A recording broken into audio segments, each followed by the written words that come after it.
Laylatul Qadr kechasi alomatlari quyidagilar. Ushbu muborak kechaning alomatlari ichida quyidagilar namoyon bo'lishi mumkin. Birinchi, Qadr kechasida sokinlik hukm suradi.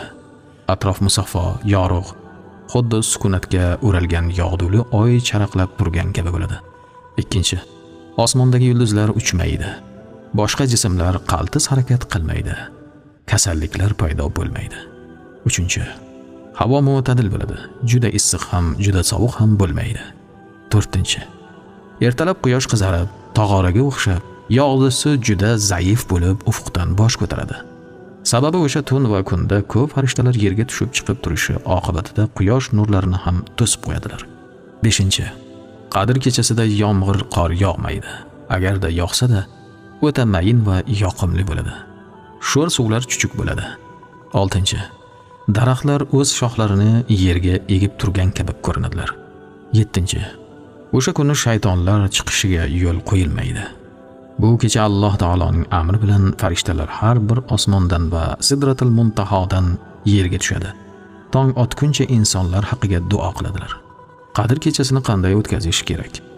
Qadr kechasida maxsus ibodat qayd qilinmagan. Birgina Allohim, albatta sen afv qiluvchisan va afv qilishni yaxshi ko'rasan, meni afv qilgin degan duoni qilish hadislarda tavsiya etilgan. Muhimi bu kechani ibodat, zikr, tilovat, xayr ihson va boshqa yaxshi amallar bilan o'tkazish kerak. Bunday fursatlarda bir tur ibodat, masalan, faqat namoz bilan cheklanmay, zikr qilingan barcha ibodat turlarini qilish tavsiya etiladi.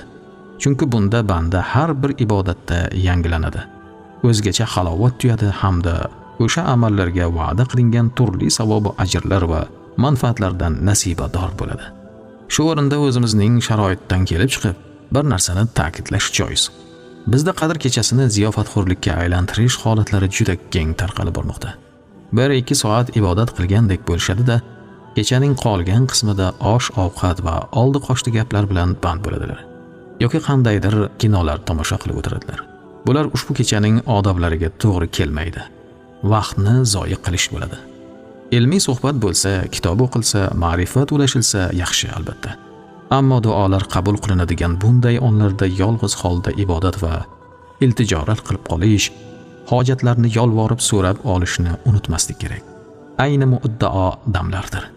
Ayniqsa Qadr kechasini oila davrasida bola-chaqalar bilan nishonlash kelgusi avlod uchun juda katta ijobiy ta'sirga egadir.